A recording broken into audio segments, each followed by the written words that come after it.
morning at choir rehearsal is basically, we get there at 7 in the morning. Usually I get there earlier, so like 6:50.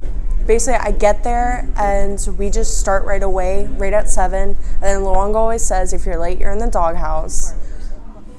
A typical morning with choir rehearsals are waiting for people to come who are late.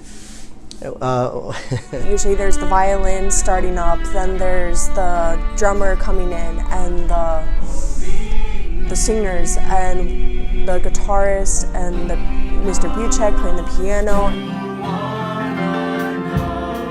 What is your favorite part about choir? I just get to play my instrument and all the people around us. My favorite part of choir is probably like actually singing, because I just like, not only is it like singing to God, but it's like I just enjoy singing because it like gives relief to all the stress that's on me right now.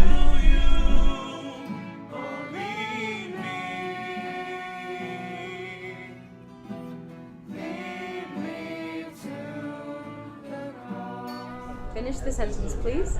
Choir is? Fun. Choir is?